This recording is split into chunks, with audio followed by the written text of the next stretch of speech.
तो अगर मैं जनरली मैग्नेटिक फ्लक्स लूं, उसका डेफिनेशन होता है बी डॉट ए, और ये एक सरफेस क्लोज सरफेस इंटीग्रल है।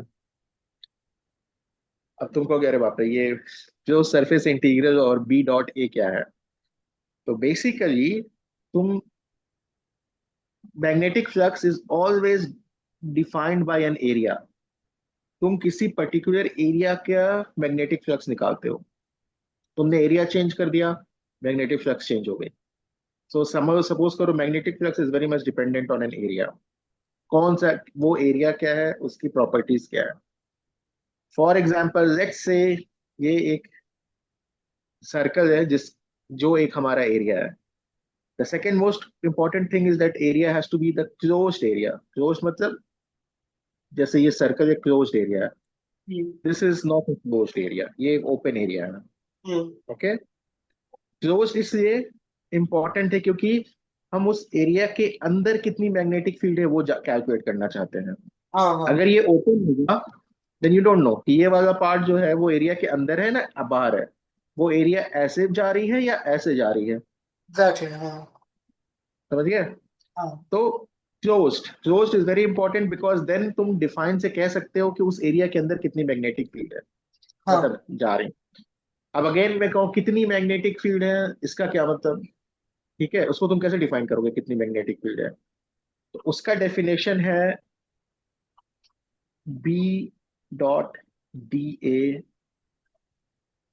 Let's say now. इसका क्या मतलब है और इसका इंटीग्रल? इसका मतलब ये हुआ कि ये तुम इस बड़े एरिया को बहुत छोटे छोटे इन्फिनिटेसिमल एरिया में ब्रेक करो, बहुत ही छोटा infinitesimal area. Hmm. Let's say ये एक छोटा सा इन्फिनिटेसिमल एरिया मैंने लिया, हम्म। इसको मैं इनराज करके दिखा रहा हूँ ऐसे। ठीक है, हम्म। अब तुम्हें पता है कि area is a vector quantity. ठीक है, हाँ। Area is a vector quantity और उसकी जो डायरेक्शन होती है that is directionally perpendicular to the surface. हम्म।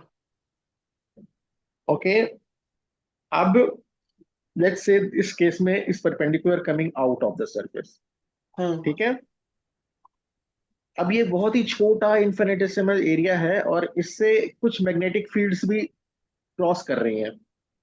अब लेट्स से हम इसको थोड़ा सा स्लांट व्यू में देखते हैं।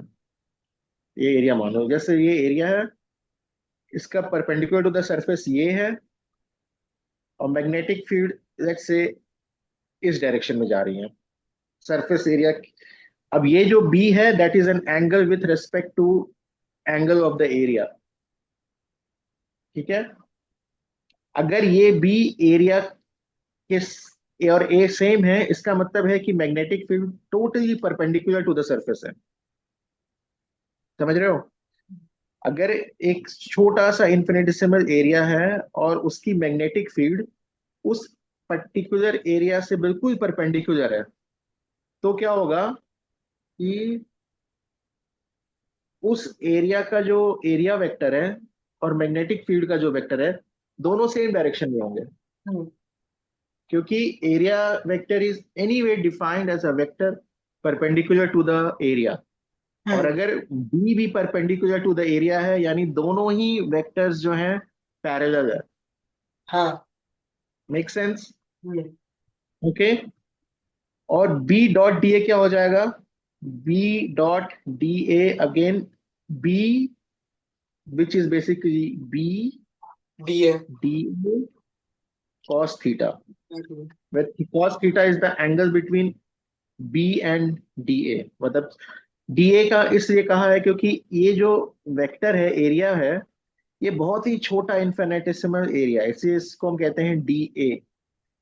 और उसके एरिया वेक्टर को हम कहते हैं DA विथ दिस नो। हाँ।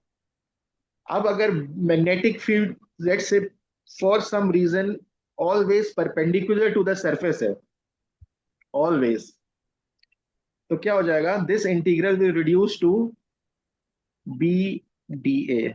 मतलब कि डॉट टर्म चला जाएगा, क्योंकि वो हमें हर जगह 90, एरिया इज 0 डिग्री और cos theta is 1, cos 0 is 1। Okay, हाँ। और लेट्स से हम अगर इसको और भी सिंप्लीफाई कर दें कि इस पूरे एरिया के अंदर बी इज यूनिफॉर्म, यूनिफॉर्म मतलब हर पोजीशन पर बी की मैग्नीट्यूड सेम है। हम्म। डायरेक्शन तो हमने बता ही दिया कि हर पॉइंट पर direction is perpendicular to the area. Vectors की दो इंपॉर्टेंट प्रॉपर्टी होती है, डायरेक्शन और मैग्नीट्यूड। तो हमने पहले कहा कि direction is at any point perpendicular to the area, hmm. और अब मैंने कहा कि magnitude is any point uniform constant magnitude B, let's say B not. तो ये इंटीग्रल किस चीज में चेंज हो जाएगा, बी नॉट डी ए। क्योंकि अब ये बी नॉट कॉन्स्टेंट है, तुम्हें सिर्फ इस एरिया का इंटीग्रल निकालना है। इसको तुम कहोगे बी ए, सिंप्लीफाइड फॉर्म में। क्योंकि जब तुम बेसिकली डीए को पूरे एरिया के ऊपर इंटीग्रेट करोगे, बेसिकली तुमने एरिया को एनीवे छोटे छोटे इन्फिनिटेसिमल में ब्रेक किया था, और इसका मतलब क्या हुआ कि तुम वो सारे इन्फिनिटेसिमल्स को जोड़ रहे हो फिर से, है ना। तो तुम्हें वापस बड़ा वाला एरिया ही मिल जाएगा। हाँ। तो फ्लक्स इज बी टाइम्स ए। ये सिंप्लीफाइड केस है।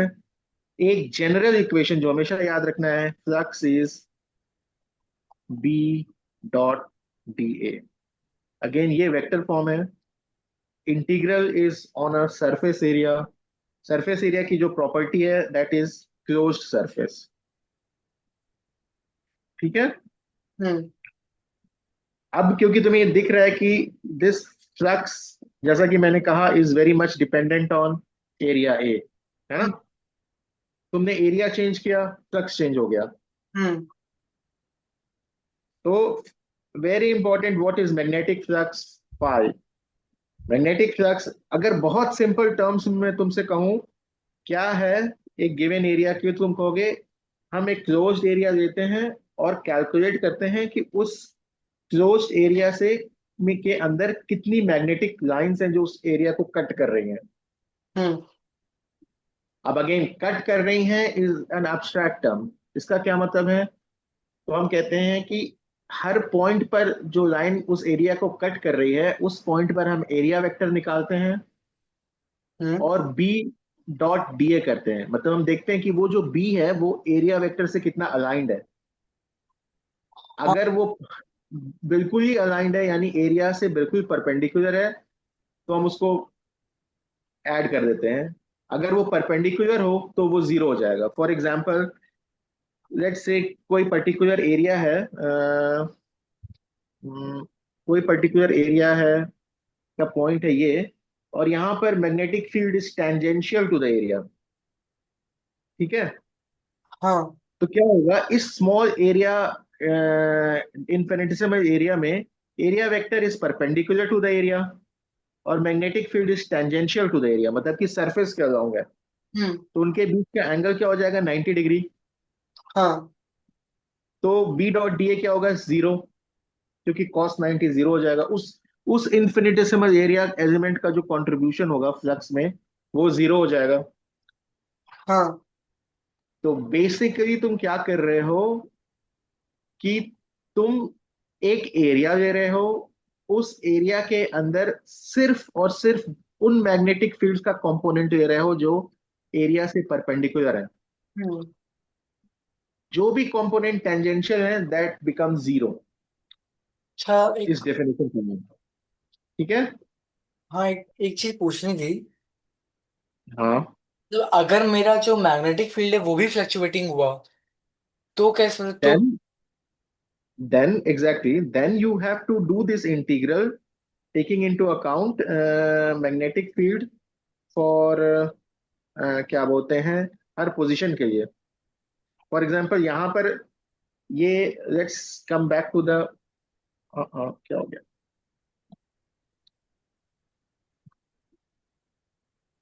हम्म,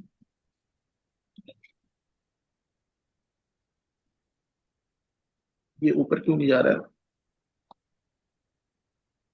वटेवर।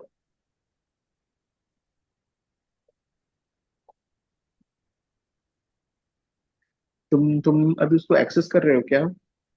नहीं। ओके। एक एक मिनट। हाँ।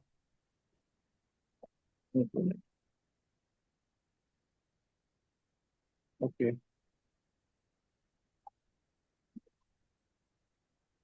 फॉर एग्जाम्पल,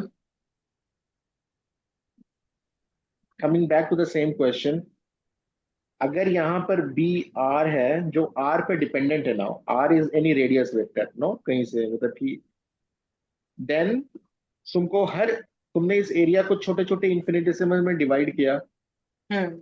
ठीक है, हाँ।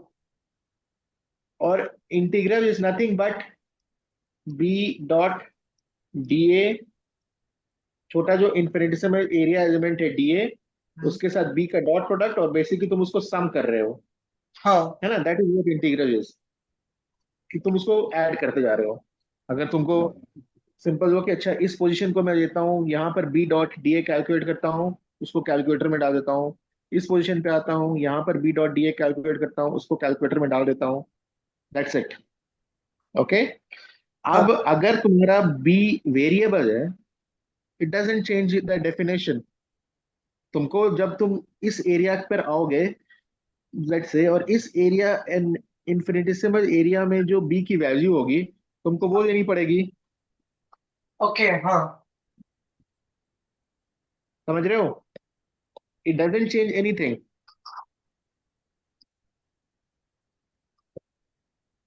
इसको कैसे हटाएंगे?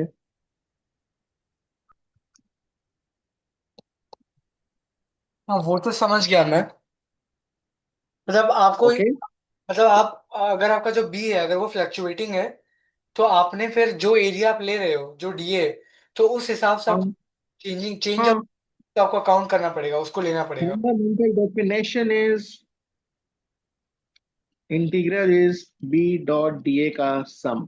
इमेजिन करो तुम काउंट कर रहे हो, तुमने एक एरिया, मैंने तुमको एक एरिया दिया, तुमने उस एरिया को बहुत ही छोटे छोटे पार्ट्स में डिवाइड किया, और समहाउ तुम्हें मैजिकली पता है कि जिस भी छोटे पार्ट पे, तो मैं इस छोटे पार्ट पर आया, मुझे इस पार्ट पर बी की वैल्यू क्या है, और एरिया के साथ उसका क्या डायरेक्शन है, एरिया वेक्टर के साथ। हाँ। एरिया वेक्टर तुम्हें हमेशा पता है कि इस तुमने इतना छोटा एलिमेंट लिया है कि इसका सिर्फ एक ही एलिमेंट वेक्टर हो सकता है, समझ रहे हो ना?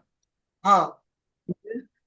तो तुमको समझो मैजिकली पता है कि बी और ए का एंगल क्या है और बी की मैग्नीट्यूड क्या है, तो तुमने क्या किया, इस पोजीशन पर B dot D A calculate किया, क्योंकि तुम्हें पता ही एक बहुत ही छोटा इन्फिनिटेसिमल एरिया है, हाँ। एंगल पता है, बी पता है। हम्म। तुम इस पोजीशन पर आए, तुमने कहा ओके, इस पोजीशन पर बी डिफरेंट है, हो सकता है उसका डायरेक्शन और एरिया के साथ एंगल भी डिफरेंट हो, नो मैटर, नो प्रॉब्लम, तुमने ये कैलकुलेशन किया, उसको डाल दिया अपने कैलकुलेटर में। तुम इस पोजीशन पर आए, तुमने सेम रेगुलरस काम किया, इस पोजीशन पर आए, इस पोजीशन पर आए, तुम बस यही कर रहे हो और कुछ नहीं कर रहे हो।